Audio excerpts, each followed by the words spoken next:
नमस्कार दोस्तों, आज एक बात करते हैं टॉपिक पे कि भारतीय महिलाओं में स्तन कैंसर के जोखिम और कारक देखते हैं कि ऐसा क्या कारण है कि जो भारतीय महिलाओं में स्तन कैंसर बढ़ते जा रहे हैं और उसका मुख्य कारक क्या है कि किन कारणों से वो स्तन कैंसर बढ़ रहे हैं।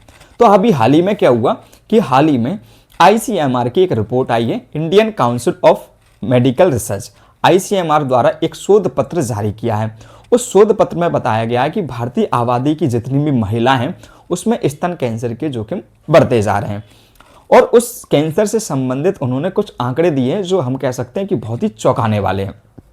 अब उस चौंकाने वाले आंकड़े क्या हैं उसका हम देखते हैं कि क्या कारण है कि उसमें बढ़ते जा रहे हैं।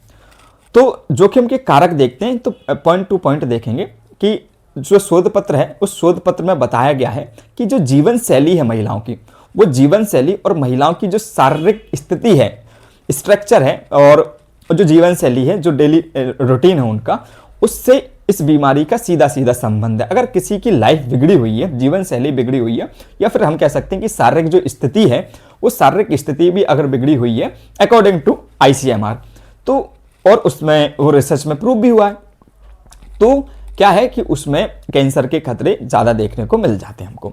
तो पहला कारक देखते हैं कि पहला कारक ICMR ने उस शोध पत्र में क्या बताया। तो उसमें बताया गया कि शारीरिक जो गतिविधि है और जो मोटापा, उसका सीधा सीधा संबंध पहला कारण रहा है कि शारीरिक गतिविधि और मोटापे के कारण भी क्या होता है कि स्तन कैंसर बढ़ रहे हैं। अब इसमें शारीरिक गतिविधि में क्या कि जो सक्रिय जीवन शैली है, उस सक्रिय जीवन शैली वाली महिलाओं में स्तन कैंसर के खतरे को कम करती है या कम देखने को मिलती है। लेकिन जबकि जिस महिला का पेट निकला होता है, जो पेट की जो चर्बी होती है, हम कह सकते हैं सेंट्रल ओबेसिटी में जोखिम क्या करती है, बढ़ा देती है। मतलब मोटापा क्या कर रही है, बढ़ा रही है, और फिटनेस जो है, वेट कम है, वो उस स्तन कैंसर को थोड़ा सा कम करती है, उसके खतरे को कम करती है। दूसरा कारक क्या बताया है, आयु का प्रभाव। उन्होंने कहा है कि भाई जो आयु है उसका भी स्तन कैंसर पर, या महिलाओं के जो स्तन कैंसर, उसका बहुत ज़्यादा असर पड़ता है। वो असर कैसे पड़ता है आइए हम देखते हैं। तो 50 से साल से जो अधिक की जो महिलाएं हैं, मतलब 50 एज प्लस, तो 50 साल से जो अधिक की जो महिलाएं हैं उनमें 35 वर्ष से जो कम की महिला हैं उनमें हम कह सकते हैं कि 50 से ज़्यादा की जो महिलाएं, उसमें 35 वर्ष की महिलाओं की से कम की महिलाओं की तुलना में 3 गुना ज़्यादा कैंसर के खतरे देखने को मिले हैं। जैसे मान लिया जाए कि कोई एक एक्स महिला है, उसकी उम्र 35 साल से कम है, और एक कोई वाई महिला है जिसकी उम्र 50 साल से ज़्यादा है।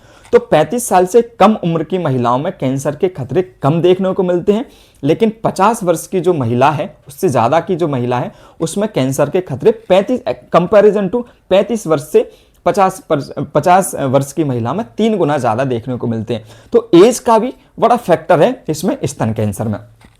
और क्या रहा है, प्रजनन का इतिहास भी रहा है। उसमें कहा गया है कि जो प्रजनन करने वाली जो महिला है, मतलब जिन महिलाओं में गर्भपात हो चुका है, गर्भपात भी कितना हुआ है, गर्भपात मतलब 2 या 2 से ज़्यादा, अगर किसी महिला ने 2 बार गर्भपात कराया है या फिर 2 से ज़्यादा बार गर्भपात कराया है, तो उन महिलाओं में, गर्भपात कराई हुई महिलाओं में जो इंड्यूस्ड अबॉर्शंस जो होता है, उन महिलाओं में जोखिम ज़्यादा देखने को मिलता है हमको। हालांकि जो स्तनपान कराने वाली जो महिलाएं होती हैं, जो ओरल गर्भ निरोधक जो गोलियां खाती हैं, उनका उपयोग करती हैं, उसमें कैंसर के खतरे कम देखने को मिले हैं कंपैरिजन टू किसमें, जो गर्भपात कराती हैं। मतलब स्तनपान अगर कोई महिला करा रही है रेगुलरली, और स्तनपान बच्चे को कराती, तो वो अगर रेगुलर से करा रही, लगभग ड्यूरेशन उसका 1 वर्ष का होता है, अगर 1 वर्ष तक बच्चे को स्तनपान कराया जा रहा है, तो उस महिला में स्तन कैंसर के खतरे बहुत ही कम, हम कह सकते हैं कि नगण्य देखने को मिलते हैं। ये साइंस कहता है, ICMR कहता है। और क्या है उसमें, जीवन शैली। जीवन शैली एक महत्वपूर्ण पॉइंट हो सकता है। जीवन शैली क्या है, जीवन शैली में क्या होता है, खराब नींद हो रही है, खराब नींद, और जो हम कह सकते हैं कि जो इर्रेगुलर स्लीपिंग पैटर्न है, अनियमित जो हम कह सकते हैं सोने का जो पैटर्न है, स्लीप पैटर्न, उसके कारण भी बहुत ज़्यादा कैंसर के खतरे देखने को हमें मिलते हैं। क्या कारण है भाई, नींद खराब क्यों हो रही है, स्लीपिंग पैटर्न बदल क्या रहा है।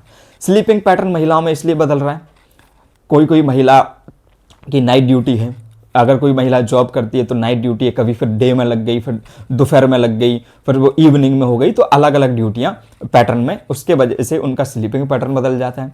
दूसरा स्लीपिंग पैटर्न चेंज होने का कारण क्या है कि देर रात तक मोबाइल चलाना, फैमिली प्रेशर होना, जॉब का प्रेशर होना, हम कह सकते हैं बेरोजगारी ज़्यादा बढ़ना, करियर की टेंशन होना, या फिर करियर में किसी भी और प्रकार के कोई भी जो तनाव होता है, उस मानसिक तनाव के कारण महिलाओं में ये खतरे देखने को मिलते हैं। स्लीपिंग पैटर्न खराब हो जाता है। जब स्लीपिंग पैटर्न खराब हो गया तो खराब नींद भी होगी। अब जब नींद खराब होगी तो हम कह सकते हैं पीसीओडी की भी प्रॉब्लम उनमें महिलाओं में हो जाती है, वो लेट नाइट जगने से ही होती है। और एक स्तन कैंसर के भी कारण हम कह सकते हैं कि उसमें बहुत ज़्यादा चांसेस बढ़ जाते हैं कि इन महिलाओं में, तो प्रॉपर उनको सोना चाहिए। तो आई रिक्वेस्ट हूँ कि अगर स्लीपिंग पैटर्न आप सही कीजिए अगर महिलाएं हैं तो, और प्रॉपर नींद लीजिए। और क्या कारक है इसमें? जीवन शैली में जैसे कोई कमरा है, उसमें हम कह सकते हैं जो रोशनी वाला कमरा है, लाइट जल रही, जैसे ये कमरा है, इस कमरे में मैं सो रहा हूँ, मतलब कोई महिला सो रही है और इसमें रोशनी जल रही है, तो हम कह सकते हैं कि रोशनी वाले कमरे में भी सोने से तनाव बढ़ता है।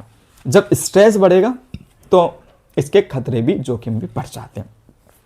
तो क्या हो गया लाइफ स्टाइल में कि आपको क्या करना है कि खराब नींद पैटर्न है, इर्रेगुलर नींद पैटर्न है, और जो अधिक रोशनी वाला जो कमरा है जिसमें रोशनी ज़्यादा, उसमें आप सो रहे हैं, तो आपकी क्या आंखों पे प्रेशर पड़ रहा है, आंखों की वजह से फिर माइंड का जो नर्वस सिस्टम है, उस नर्वस सिस्टम में प्रॉपर नींद नहीं आ पाती। नींद ना आने की वजह से क्या हो जाता है, हमें प्रेशर, तनाव हो जाता है, स्ट्रेस हो जाता है। तो तनाव के कारण भी क्या होता है, ये जोखिम के खतरे देखने को मिलते हैं। अब देखते हैं कि भारत में इसके बढ़ते मामले और जो उत्तरजीविता इसकी रेट क्या है। तो रिपोर्ट में चेतावनी दी गई है, जो आईसीएमआर ने जो रिपोर्ट दी है उसमें चेतावनी दी है कि भारत में जो स्तन कैंसर के जो मामले हैं प्रति वर्ष पर ईयर 5.6% की दर से वृद्धि की आशंका है। कि मतलब एक साल में 5.6% काफी बड़ा आंकड़ा है। वो आंकड़ा हम कह सकते हैं कि बहुत सारी लाइफ को क्या कर सकता है, खराब कर सकता है, हम कह सकते हैं कि बर्बाद कर सकता है, समाप्त कर सकता है।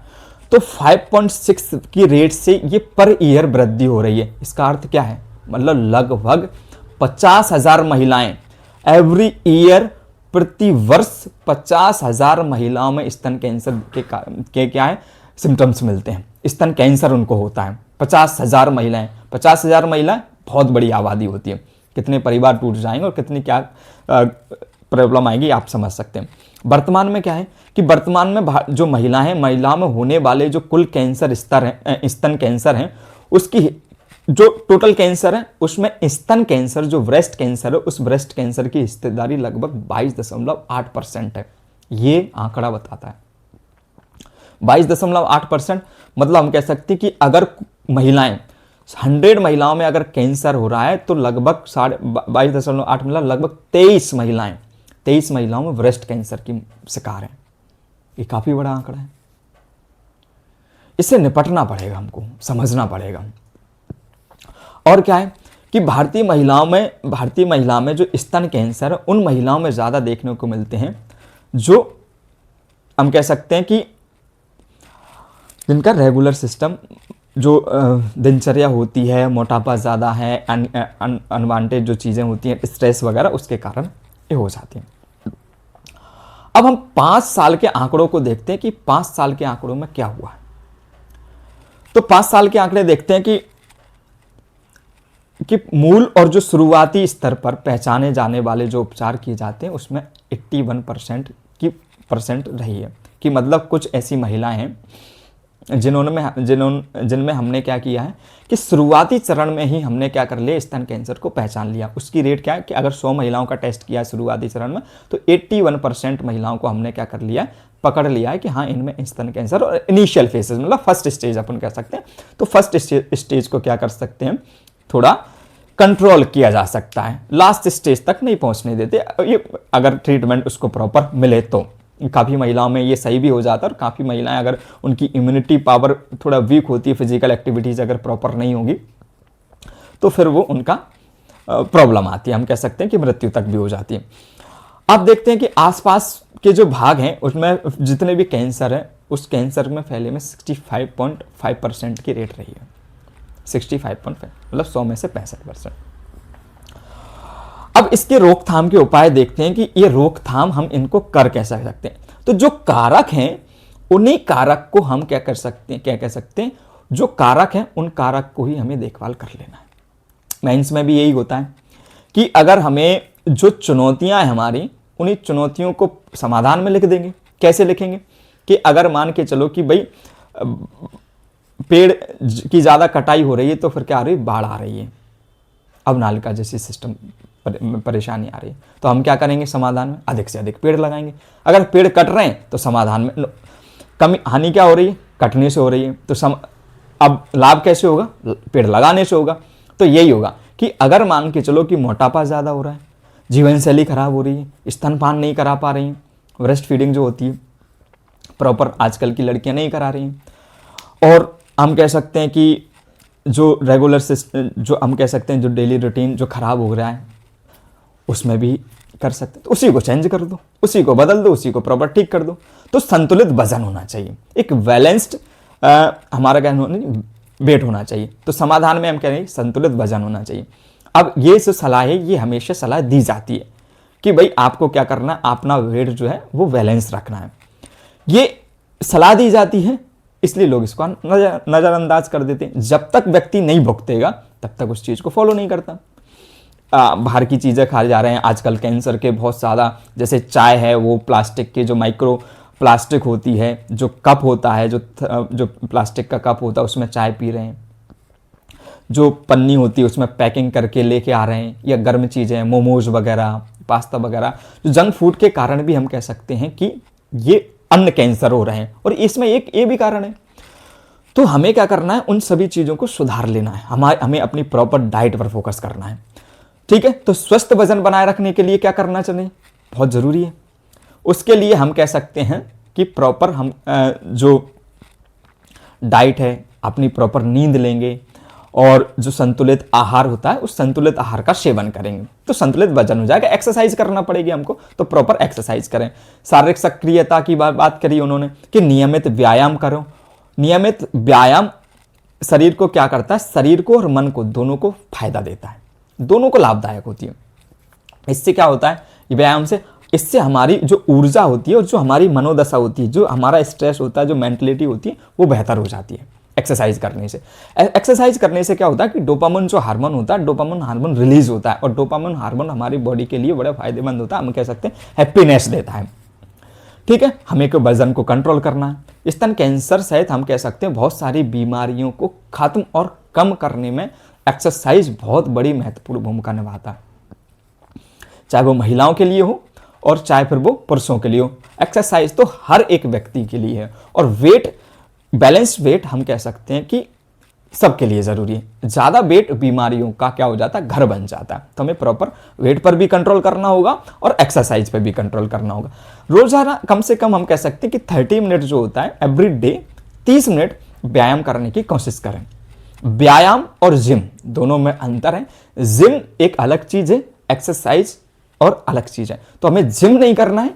जिम पे हमारी बॉडी बनेगी, हमारी प्रॉपर जो चीज़ें होती हैं उसमें मसल्स टाइट होती है, हमें मसल्स को फ्लेक्सिबल बनाना है, तो वो व्यायाम में होती है। ठीक है, थोड़ी बहुत गतिविधियां हम कह सकते हैं कि और भी कर सकते हैं, रनिंग वगैरह, और जो भी हम कर सकते हैं वो चीज़ें कर सकते हैं। और क्या करना, और इसमें क्या है उपाय में, हमें क्या करना है, और पोषण युक्त आहार लेना है जिसमें पोषण ज़्यादा हो। संतुलित एवं पौष्टिक आहार स्तन कैंसर के जोखिम को क्या करता है, घटाने में मदद करता है। अपने भोजन में अधिक से अधिक क्या करें, फल लें और सब्जियां लें।